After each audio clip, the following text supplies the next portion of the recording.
मध्य प्रदेश में साल के अंत में विधानसभा चुनाव हैं और इससे पहले मध्य प्रदेश में सियासी उथल पुथल लगातार जारी है। मध्य प्रदेश में लगातार दल बदल का भी सिलसिला जारी है और इसी सिलसिले में भाजपा ने बिंद से कांग्रेस को एक बड़ा झटका दिया है। पूर्व विधायक रहे अभय मिश्रा और उनकी पत्नी नीलम मिश्रा ने आज शाम को कांग्रेस छोड़कर भाजपा ज्वाइन कर लिए हैं। पति पत्नी दोनों नरोत्तम मिश्रा के साथ बीजेपी कार्यालय पहुंचे और बीजेपी कार्यालय में प्रदेश अध्यक्ष बीडी शर्मा के सामने भाजपा ज्वाइन कर लिए हैं।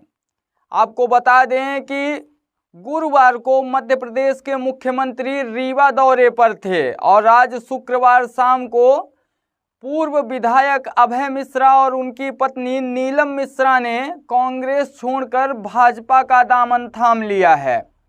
शुक्रवार शाम को गृह मंत्री नरोत्तम मिश्रा के साथ पूर्व विधायक अभय मिश्रा और उनकी पत्नी नीलम मिश्रा भाजपा प्रदेश कार्यालय भोपाल में पहुंची, जहां पर भाजपा प्रदेश अध्यक्ष बीडी शर्मा के सामने उन्होंने भाजपा का दामन थामा। बता दें कि 2018 में रीवा विधानसभा सीट से पूर्व विधायक अभय मिश्रा कांग्रेस की टिकट पर राजेंद्र शुक्ला के खिलाफ चुनाव लड़े थे। रीवा के वर्तमान विधायक और पूर्व मंत्री राजेंद्र शुक्ला के खिलाफ कांग्रेस की टिकट पर अभय मिश्रा ने चुनाव लड़ा था। इसके बाद चुनाव में हार का सामना करना पड़ा और लगातार चुनाव के बाद से अभय मिश्रा और उनकी पत्नी कांग्रेस से ही अपनी राजनीति शुरू रखें। लगातार दोनों की राजनीति कांग्रेस से चल रही थी और कांग्रेस में रहने के दौरान अभय मिश्रा के कई ऐसे भाषण और कई ऐसे बयान सामने आए जिसमें उन्होंने भाजपा पर जमकर निशाना साधा है। उनका साफ तौर पर जब वह कांग्रेस में थे तो यह कहना था कि अब कांग्रेस ही उनके लिए है और वह कांग्रेस का हाथ अब नहीं छोड़ेंगे। लेकिन अचानक ऐसा क्या हुआ कि एक दिन पहले मध्य प्रदेश के मुख्यमंत्री रीवा दौरे पर आते हैं, रीवा में कार्यक्रम करते हैं, रोड शो करते हैं और उसके दूसरे दिन ही पूर्व विधायक अपनी पत्नी के साथ भोपाल पहुंच जाते हैं और मध्य प्रदेश के गृह मंत्री डॉक्टर नरोत्तम मिश्रा के साथ भाजपा प्रदेश कार्यालय जाते हैं और वहां पर बीडी शर्मा के सामने वह भाजपा का दामन थाम लेते हैं।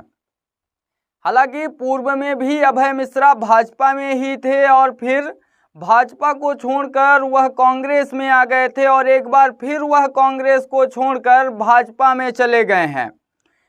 विगत कुछ दिनों से यह देखा जा रहा है कि पूर्व विधायक अभय मिश्रा का रुख रीवा को छोड़कर सिमरिया की तरफ लगातार है और यह माना जा रहा है कि पूर्व विधायक अभय मिश्रा सिमरिया से दावेदारी भी पेश कर सकते हैं। लगातार मध्य प्रदेश में सियासी उथल पुथल जारी है। यह नहीं माना जा सकता कि कब कौन और किस दल से दामन छोड़ देगा और किस दल का दामन थाम लेगा। इसी सिलसिले में अभय मिश्रा ने भी कांग्रेस का दामन छोड़कर भाजपा का दामन थाम लिया है। शुक्रवार शाम को उन्होंने पत्नी नीलम मिश्रा के साथ उन्होंने भाजपा ज्वाइन किया है और जब से यह खबरें निकलकर सामने आई है कि अभय मिश्रा अपनी पत्नी के साथ भाजपा ज्वाइन कर लिए हैं, तब से कांग्रेस के द्वारा भी अब सियासी बयानबाजी शुरू कर दी गई है और लगातार कांग्रेस नेताओं के कई तरह के बयान सामने आ रहे हैं।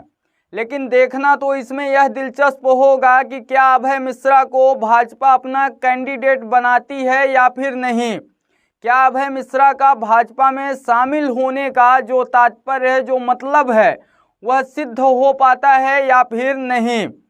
लगातार जिस तरह से मध्य प्रदेश की सियासत चल रही है और मध्य प्रदेश की सियासत दिन प्रतिदिन गर्माती जा रही है, कहीं ना कहीं यह देखना दिलचस्प होगा कि क्या अभय मिश्रा जिस मकसद से भाजपा का दामन थामे हैं वह मकसद पूरा हो पाता है या फिर यूं ही अभय मिश्रा रह जाएंगे और कैंडिडेट किसी और को बना दिया जाएगा। इसी के साथ मैं विजय तिवारी, बहुत बहुत धन्यवाद।